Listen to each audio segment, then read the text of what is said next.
Hey guys, welcome back to Melanated Truth, where we talk everything mental health, relationships, growth, and healing.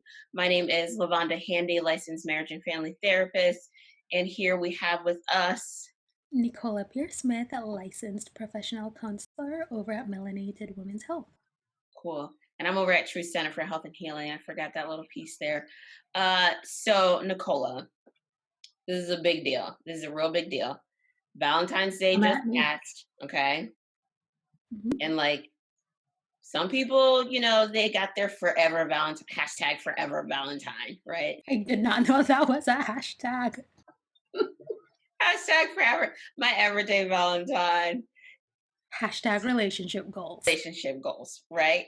But there are some people that are in the boat of first dates. Mhm. So it is very cliche to do first dates on Valentine's Day. It's like there's like some expectation that's set up with that, and people are like feeling the pressure.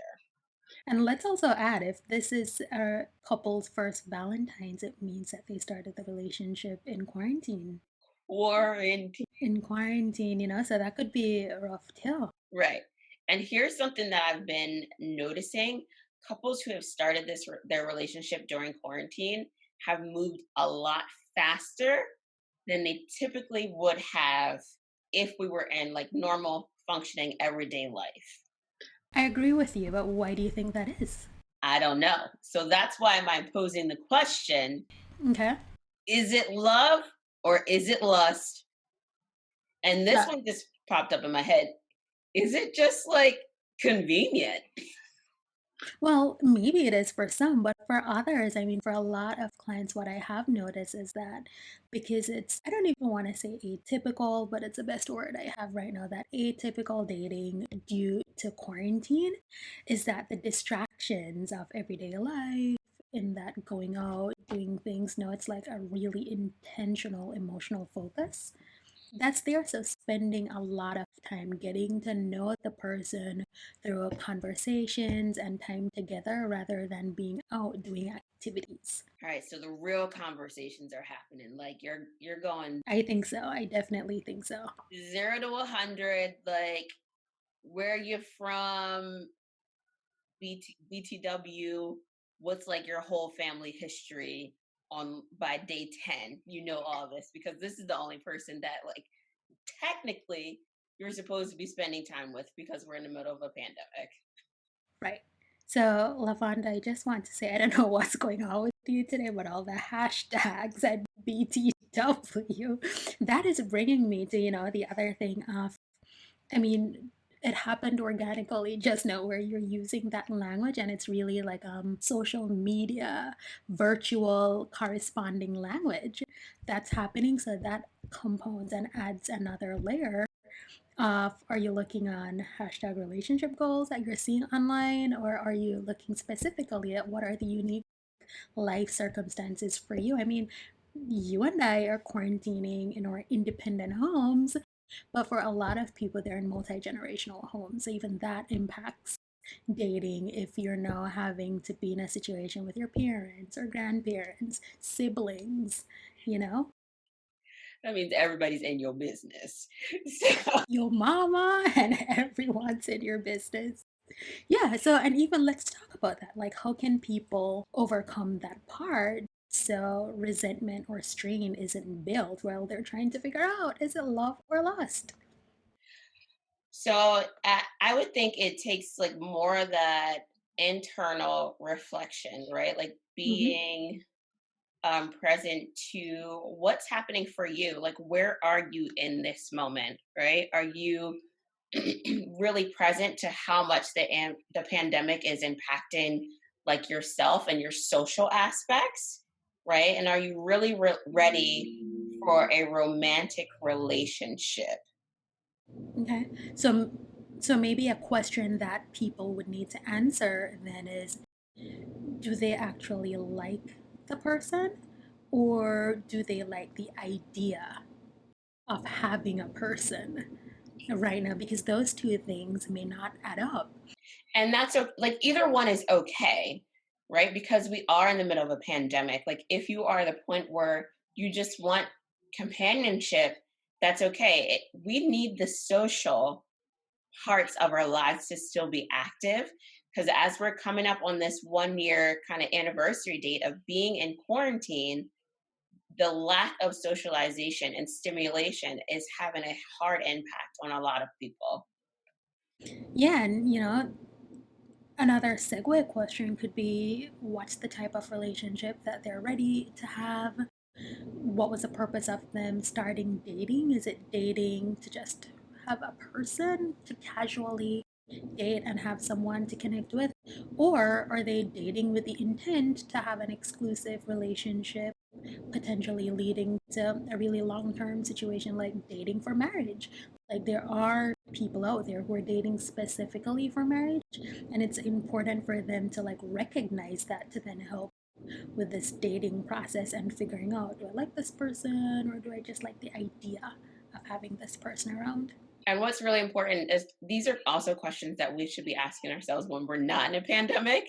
So it's always a good question to review, even if you've been in a relationship for a long period of time. It's like, okay, well, how are we doing? What are my intentions for being here? What am I trying to build with this person? In order to really explore, like, if you're, what are the reasons that you're doing or participating in the relationship? Yeah. And, answering the question, am I lonely? And that's the secondary gain that I'm getting from this situation. Or it's, I am content being by myself. So easier to figure out, do you really like this person? Is it love versus lust? Or it's I'm lonely and they're filling a void. Right. And another question to ask then is like, okay, if I'm feeling a void, or is this person like somebody potentially that I want to be with, is like, what kind of value are they bringing into your life? So, really identifying, like, okay, when I'm with this person, it sparks maybe some emotional or intellectual parts in me that I find intriguing and that I want to learn and grow for them.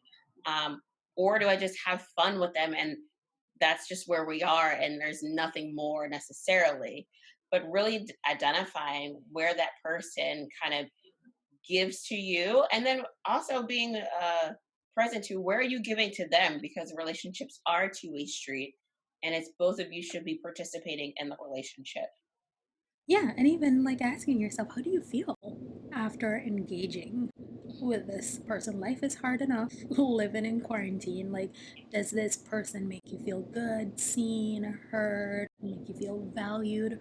Or the person just, like puts you in a slump after you've spoken to them or engaged with them, however you're doing that? Right. And we're talking about the love or lust, right? Like, are you giving more into the relationship than the other person is? Are they Mhm. only showing up at certain times that may be more convenient for them and not necessarily when you would find it more appropriate too? And this will also help you track to see, like, okay, do I want a long term, or is this just something that I'm lonely um, and I'm not necessarily ready for a committed relationship? Yeah, it reminded me of the information we discussed in another video on attachment styles. Like, this is a time where you can figure out in terms of needs, if you're giving more or if it's reciprocal. In nature, is that this is a time because a lot of people's mental health is being taxed early on last year in the summer. Mine was really taxed. So figuring out, is this person able to take care of themselves in that way?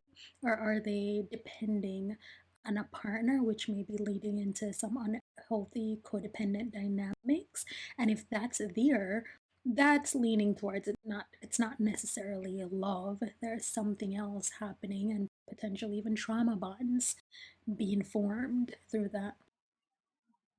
So something to be really mindful of, like, we are 100% in line with people finding companionship and partners, or even just hashtag friends with benefits. Do you If safely? that's what you want, We and are if still that's in the what middle of a pandemic. I'm gonna just let y'all know. But we can still be responsible and get our needs met. It's just really taking that or time to reflect and see where we are within the relationships that we're creating with people before we decide to jump into something. And maybe it's not what we want it to be, and we get disappointed later.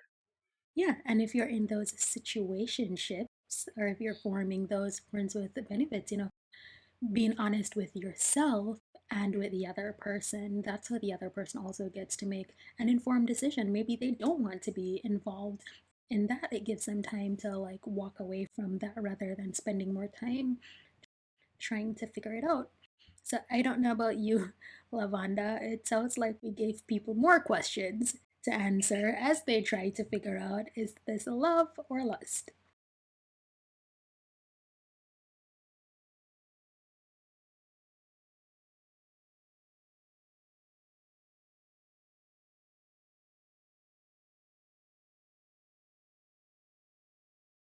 Yeah.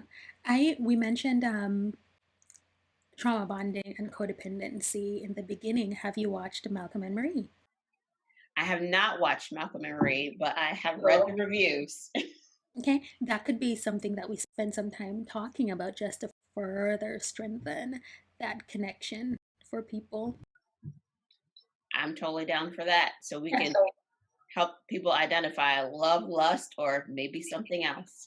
maybe something else. I'll watch that and we can talk about that next time. Awesome. So please, guys, don't forget to like, subscribe, and comment. If you have any additional questions, please email us at melanatedtruthllc@gmail.com. And we look forward to seeing you next time.